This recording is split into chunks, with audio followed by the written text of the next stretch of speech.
그럼 이제 제가 이제 읽어 드렸는데요. 이 성경이 저 마태복음 26장 27절 28절인 대로 성경의 구약과 신약으로 나누는 기준이 무엇에 근거한 것이가 그랬어요. 성경은 세상 사람들이 가장 극렬하게 증오하는 책이에요. 또 거듭난 그리스도인들에게 반대로 가장 사랑하는 책이고 또 말씀의 책이기 때문에 생명의 책이라고 불러요. 지금까지 인류 역사상 최다 판매의 기록을 이제 이룬 베스트셀러이고 가장 권위 있는 책이라고 하는데 지금 아마 15권 이상이 팔렸어요. 15권 이상. 그래서 성경을 뜻하는 단어 영어로 따지면 바이블이라고 하는데 헬라어로는 비블로스라고 합니다.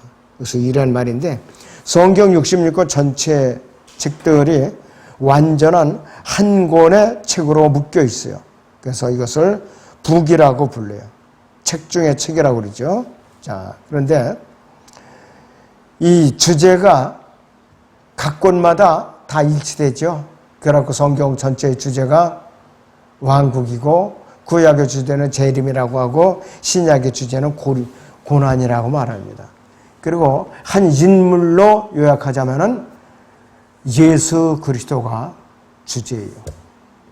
그래서 성경은 히스토리라고 그러죠. 히스 플러스 스토리.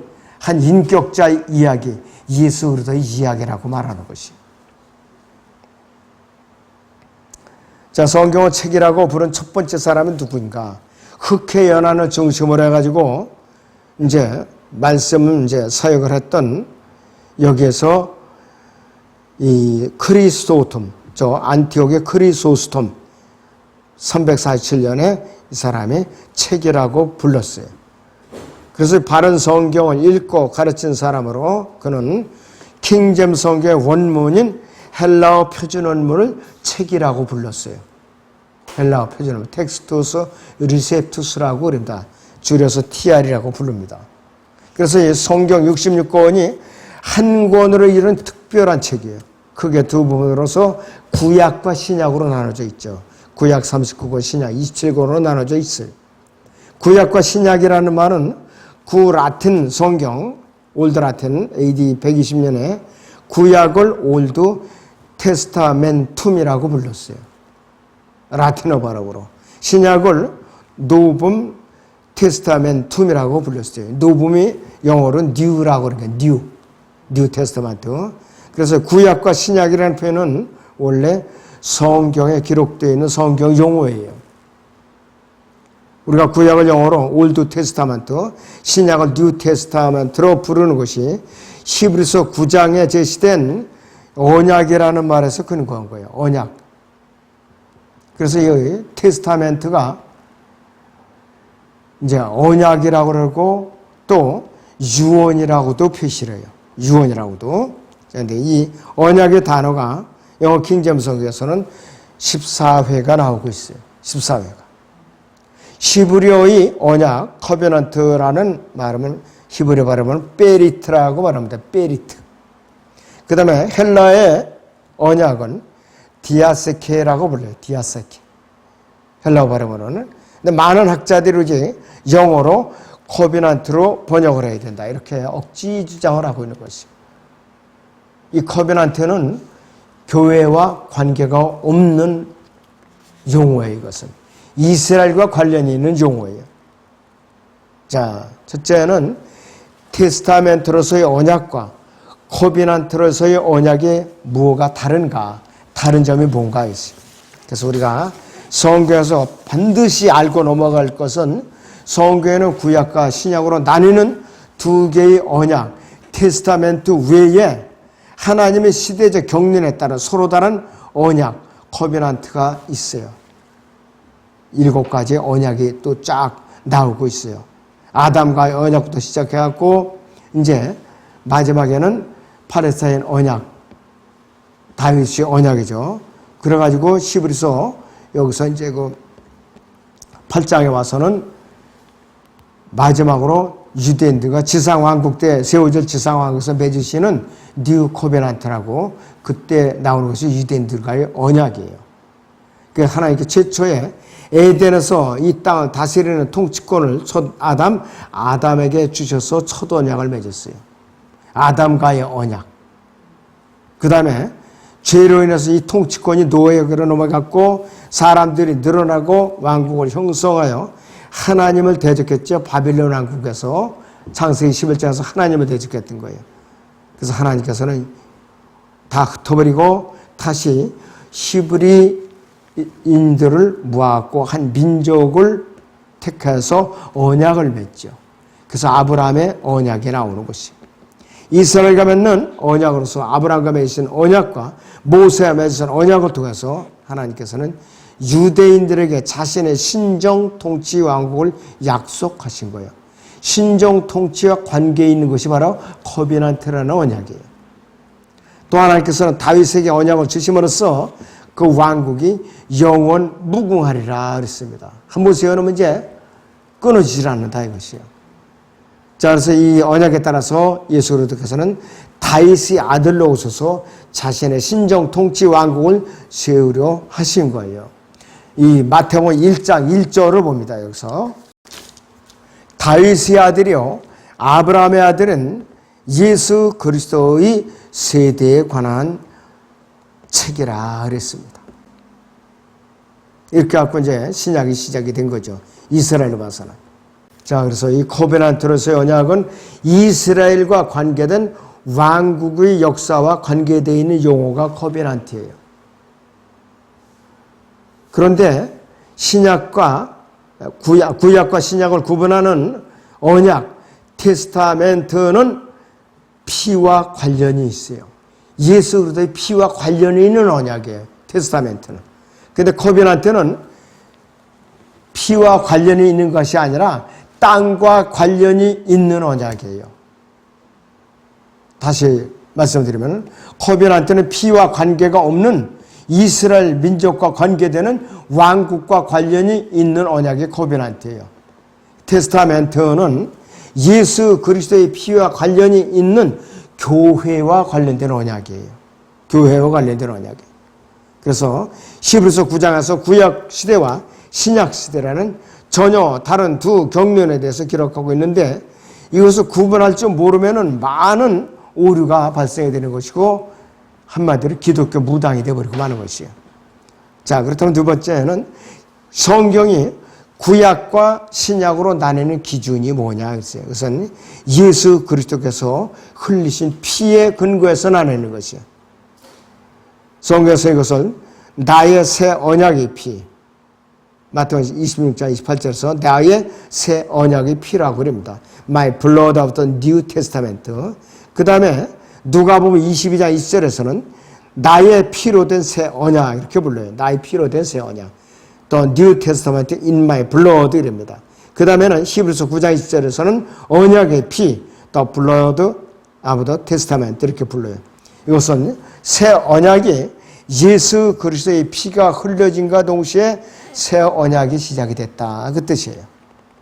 자, 그런데 교회의 탄생은 예수님께서 승천하신 이후에 오순절에 탄생했죠.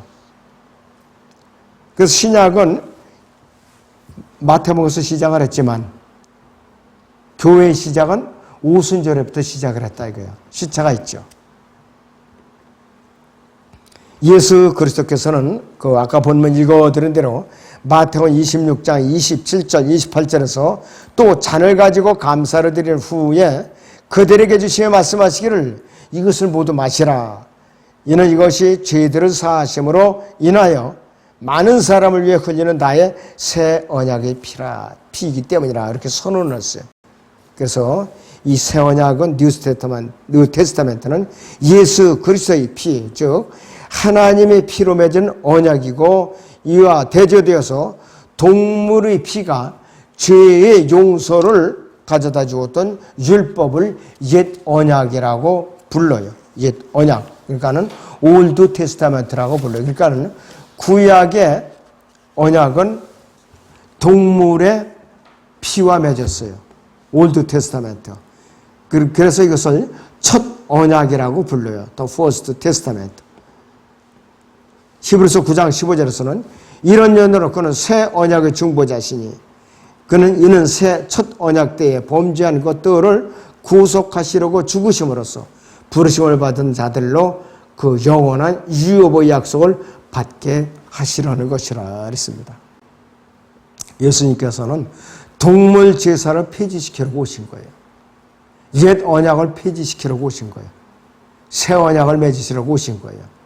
그렇기 때문에 히브리서 9장 12절을 보죠. 염소와 송아지의 피로 아니하고 오직 자신의 피로 한 번 성소에 들어가서 우리를 위하여 영원한 구속을 이루셨느니라 그랬어요.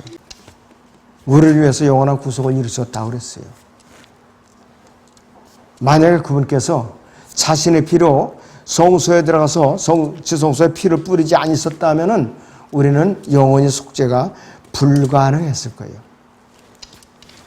자, 예수님께서 부활하신 이후에 처음에 마리아를 봤을 때 마리아 보고 내 몸에 손대지 말라고 그랬죠. 셋째 하늘에 그분의 언약의 피를 갖고 올라가시기 직전이었었어요. 그 후에는 만져도 허락을 하셨죠. 허락하셨다 이것이요.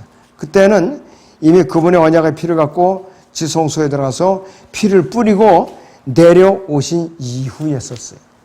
내려오신 이후였다 이것이요. 그러니까 사람들이 이걸 보고 의아하대. 이상하다. 어디서는 만져보라고 어쩌는 만지는 걸 거마시고 이게 어찌된 일인가 했어요. 벌써 그 사이에 그러한 사건이 일어났던 것이에요. 너무나도 참 세대 진리를 모르면은 사람들이 헛소리를 하게 되는 것이. 자, 그래서 이 새 언약의 언약은 피와 죽음과 관련해서 유언으로 히브리서에서 번역이 되고 있어요. 히브리서 9장 16절 17절을 같이 봅니다. 유언, 여기서는 테스타멘트가 언약이 아니라 유언으로 번역이 되어 있어요. 유언이 있는 곳에는 유언한 자의 죽음도 피를 읊고 따라와야 하리니 유언은 사람이 죽은 후에야 효력이 있으며 유언한 자가 살아있는 동안은 전혀 효력이 없느니라. 부모가 요즘 그렇게 유언장을 미리 작성해가지고 공중까지 해갖고 봉인해놓은 사람들이 있어요. 근데 못된 자식들은 빨리 죽어주길 바라는데 이놈은 부모가 건강해서 오래 살거든 자꾸. 그러니까 유언장을 몰래 훔쳐서 보냐 그러고 별별 사고가 다 일어나는 거예요. 유언장을 보냐고. 그런데 죽어야만 효력이 발생한다 이거예요. 그렇잖아요. 효력이 없어요. 그 새 언약도 예수 그리스도께서 갈보리 십자가에서 피를 흘려 죽으시고 이제 속죄 제사를 완수해 놓으심으로써 효력이 발생한 것이에요. 더 구체적인 것은 어떻게 되느냐? 셋째 하늘에 지성소에 그분의 자신의 피를 이제 갖고 올라가서 뿌린 이후에 효력이 발생된 거예요. 그 후부터. 그래서 이 새 언약은 이 유언은 예수 그리스도의 죽음이 반드시 필연적으로 동반되지 않으면 안 되는 것이었어요. 예수 그리스도의 죽으심을 예표하는 동물의 죽음은 아담 때부터 시작됐죠. 그러나 예표에 불과했다 이것이에요. 아벨에게서도 어린 양의 피가 흘려졌고 아브라함에게서도 어린 양의 피가 이제 예표가 됐죠. 창세기 22장 모리아 사건에서. 자, 예수 그리스도의 피는 모세의 언약 이전, 즉 율법 이전에 예표되었죠. 벌써 아벨의 피와 또 창세기 22장의 사건을 통해서 모세 이전에 예표가 된 거예요. 예수 그리스도의 피가. 또 더 멀리 올라가서 창세기 3장 21절에서는 동물의 피를, 짐승의 피를 들여서 아담과 이브의 그 형벌이 면해졌죠. 그것이 예수 그리스도의 피에 예표했었던 것이. 그래서 유언의 주체이신 예수 그리스도께서 과거에 죽은 동물과도 비교가 되는데 그 죽음은 구약에서 바로 동물의 희생제사 전부를 말하는 것이에요. 이것이 예수 그리스도의 죽음과 예표되는 것들이에요. 레위기에 뭐 5가지 제사라든지 뭐 여러 가지 제사들이 있잖아요. 예수 그리스도의 죽음과 예표됐다 이것이. 예수 그리스도를 통해서 이 새로운 언약, 뉴 테스타멘트가 맺어진 목적이 분명해지는데 그것은 첫 언약 때 범죄한 것들을 구속하시기 위해서 이제 맺어진 것이라 했어요.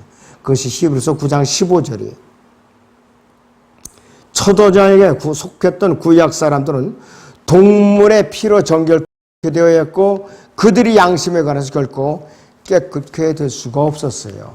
히브리서 9장 14절을 봅니다. 성경 하물며 영원하신 성령을 통하여 흠없는 자신을 하나님께 드린 그리스도의 피가 어찌 죽은 양실에서 너희 양심을 정결케 하여 살아계신 하나님을 숨기게 하지 못하겠느냐 그랬어요. 구약의 동물제사는 아무리 많이 드려도 양심의 죄까지 해결이 안 됐어요. 어디까지나 양심이 없는 동물의 피였기 때문에 그런 거예요. 예수 그리스도는 한 인격체로서 육신을 입으신 사람으로서 양심을 가진 사람으로서 그 하나님의 피를 갖고 이 갈보리 십자가에서 희생제물로 드렸으니까 바로 언약이 효력이 발생했던 거예요. 그리고 한 번에 영원히 속죄제사를 끝마친 거예요. 더 이상 제사를 드릴 필요가 없게 된 거라 이것이에요. 구약의 중요한 요소는 동물의 죽음이었는데 신약에서는 예수 그리스도께 그분의 영원하신 피를 흘려주심으로 말미암아 새 언약에 속한 사람들은 더 이상 어떠한 짐승의 피도 흘릴 필요가 없게 됐다 이것이에요. 더 이상 흘릴 필요가 없게 된 것이. 따라서 우리는 신약, 뉴 테스타멘트, 새 언약, 뉴 테스타멘트로 이로 인해서 말할 수 없는 큰 은혜를 입은 사람들이라 이것이요. 뉴 테스타멘트가 신약이라고도 불리고 새 언약이라고도 불리고 또 테스타멘트 자체는 유언이라고도 부르더라 이것이에요. 다시 한번 말씀드려요. 이 뉴 테스타멘트가 신약이라고도 불리고 새 언약이라고도 불리고 테스타멘트 자체는 유언이라고도 부른다 이것이에요. 그런데 유언은 예수 그리스도가 갈보리 십자가에서 희생제물로 드려져서 숨을 거두신 후에만 효력이 발생하는 것이에요. 그래서 예수 그리스도께서 단번에 십자가에 죽으심으로써 영원한 구속을 이루신 것과 반복적으로 동물 제사를 드려야 하는 것만큼이나 이 구약과 신약에는 너무나도 큰 차이가 있는 거예요. 너무나도 큰 차이가 있대요. 우리는 예수 그리스도의 단번 속죄로 우리는 의롭다고 선포가 된 것이죠. 히브리서 10장 10절을 봅니다. 여러분들 그 뜻에 따라 히브리서 10장 10절을 봅니다. 그 뜻에 따라 한 번 예수 그리스도의 몸을 들이심으로 우리가 거룩하게 된 것이라 했습니다. 한 번 들었어요. 두 번 들은 게 아니라 이것이. 자, 그래서 14절을 보시면 이는 그가 한 번의 제사로서 거룩하게 된 자들을 영원히 온전케 하셨기 때문이라 했습니다. 거룩하게 된 자들은 예수 그리스도를 믿고 혼의 구속을 받고 성령으로 거듭난 이 시대의 그리스도인들을 말하는 것이에요. 이방인들이나 유대인들이나 관계없이 이 시대의 그리스도인들을 말하는 것이에요. 그래서 그분께서 부활하신 목적 자체가 우리를 의롭다고 선포해 주시기 위해서 부활하신 거예요. 부활은 못했었다면 우리도 헛거예요. 그것이 고린도 15장 12절에서 19절에 나오는 그 내용이 바로 그거라 이것이에요. 한번 보시죠. 우리 고린도 전서 15장 12절에서 19절을 봅니다. 왜 그리스도의 부활이 중요한가? 12절부터 이제 그리스도께서 죽은 자들로부터 살아나신 것이 전파되었는데도 어찌하여 너희 가운데 어떤 사람들은 죽은 자들이 부활이 없다고 말하느냐. 그러나 죽은 자들이 부활이 없다면 그리스도도 살아나지 못하셨으리라. 만일 그리스도께서 살아나지 못하셨다 하면 우리가 전파하는 것도 헛것이요 너희의 믿음 또한 헛것이라. 뿐만 아니라 우리는 하나님의 거짓 증인들로 밝혀지리니 이는 우리가 하나님께서 그리스도로 살리셨다고 증거하였기 때문이라. 만일 죽은 자들이 정녕 살아나지 아니한다면 그분께서 그리스도로 살리지 아니하셨으리라. 만일 죽은 자들이 살아나지 못한다 하면 그리스도께서도 일으켜지지 못하셨으리라. 만일 그리스도께서 일으켜지지 못하셨다 하면 너희 믿음도 헛되고 너희가 여전히 너희 죄들 가운데 있는 것이라. 그렇다면 그리스도 안에서 잠든 사람들도 멸망한 것이라. 예수님 믿고 미리 지금 죽어서 무덤에 잠든 사람들을 말하는 것이에요. 19절에 만일 그리스도 안에서 우리가 바라는 것이 오직 이 생뿐이라면, 이 세상의 삶뿐이라면 그 뜻이에요. 우리는 모든 사람 가운데서 가장 비참한 사람이라고 그랬어요. 그분께서 부활하셨으니까 우리는 가장 존귀하고 행복하고 정말로 의미 있는 사람들이 된 거예요. 왜? 하나님의 생명체의 기록이 됐죠. 자녀의 입양이 됐죠. 또 그분의 양자라 이것이에요. 그래서 우리 그리스도인에게는 구약과 신약의 구분과 신약이 갖는 의미와 그 중요성을 아무리 강조해도 지나칠 수가 없어요. 지나치질 않는다 이거예요. 그러니까 이제 다시 요약을 해드리면 성경의 구약과 신약으로 나뉘는 기준이 예수 그리스도께서 갈보리 십자가에서 피를 흘리셔서 숨을 거두셨을 때, 더 정확하게 말하면 그분의 피를 가지고 저 동물의 피가 아닌 그분의 피를 가지고 셋째 하늘의 지성소에 갔다 그분의 피를 뿌리고 내려오셨을 때에 효력이 발생한 것이에요. 그래서 이 신약의 효력 발생의 기점이라고 부르는 것이에요. 그리고 교회가 탄생한 것은 그 이후에 예수님이 승천한 이후 50일째에 이 땅에 성령이 강림하셔서 교회를 탄생한 거예요. 그렇게 시차가 있는 것이에요, 여러분들. 아무쪼록 여러분들이 그러면 구약과 신약으로 나누는 기준이 뭐요? 이렇게 여러분 막연히 대답을 하면 안 돼요. 예수님께서 어느 시점에 피를 흘리셨느냐? 그거를 정확하게 알고 있어야 돼요. 네, 기도하겠습니다.